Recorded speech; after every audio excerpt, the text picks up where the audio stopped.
حضرت عمر بن عبدالعزیز جو کہ اموی خاندان کے چشم و چراغ تھے، لیکن ان کا مزاج سب سے ہٹ کے تھا، انوکھا اور نرالا تھا۔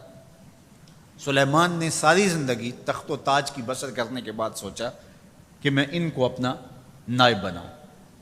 تو خیر جب ان کا انتقال ہوا تو لوگ دمشق کی جامع مسجد میں جمع ہوئے اور وصیت نامہ پڑھا گیا۔ تو حضرت عمر بن عبدالعزیز کھڑے ہوئے، فرمایا لوگوں نہ تو میری منشا تھی کہ مجھے خلیفہ بنایا جائے اور نہ مجھے اس بات کا علم تھا، یہ میری منشا اور آپ لوگوں کی مشاورت کے بغیر کیا گیا ہے، میں اس سے دستبردار ہوتا ہوں، آپ جس کو چاہیں اپنا خلیفہ مقرر کر لیں۔ تو لوگوں نے کہا آپ ہی ہمارے امیر ہیں، آپ ہی ہمارے خلیفہ ہیں۔ تو آپ نے فرمایا کہ جب تک اللہ کی اطاعت کرتا رہوں تب تک تمہارا خلیفہ رہوں گا۔ اور پھر آپ نے حکم نامہ جاری کیا کہ میری جتنی جائیداد ہے ساری بیت المال میں جمع کروائی جائے گی، اور جتنے بھی اموی شہزادے تھے ان کی جائیدادیں جو انہوں نے لوگوں کے ضبط کی ہوئی تھی سب کو بحق سرکار ضبط کرنے کا حکم نامہ جاری کیا۔ مسجد سے باہر نکلے تو آپ کے لیے شاہی سواری لائے گی، فرمایا میرا خچر کافی ہے میرے لیے۔ گھر پہنچے تو اپنی بیوی فاطمہ بنت عبد الملک سے کہا، جو بادشاہ کی بیٹی ہے، بادشاہ کی پوتی ہے اور 4 بادشاہوں کی بہن ہے، ناز و نعم میں پلی ہوئی ہے، کہا کہ میرے ساتھ تم رہنا چاہو تو تمہیں اپنے سارے زیورات، زر و جواہر، سارا مال بیت المال میں جمع کروانا ہوگا اور فقیرانہ زندگی بسر کرنا ہوگی۔ اب اس پاک باز خاتون نے کہا کہ میں اس کے لیے تیار ہوں، میں فقیری کی زندگی کو ترجیح دیتی ہوں۔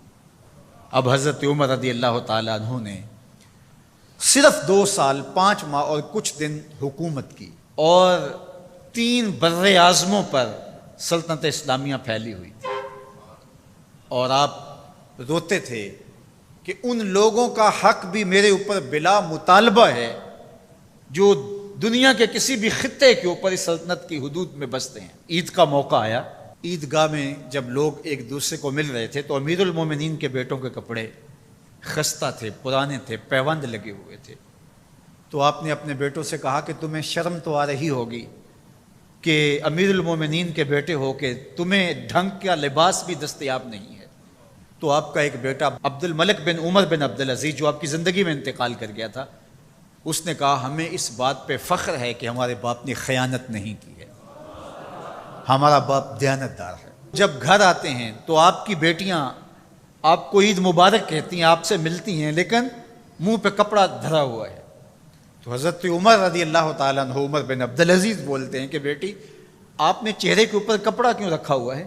تو وہ کہتی ہیں ہم نے کچے پیاز سے آج کھانا کھایا ہے تو اس لیے ہم نے کپڑا رکھا ہے کہ آپ اس کی سمیل محسوس نہ کریں۔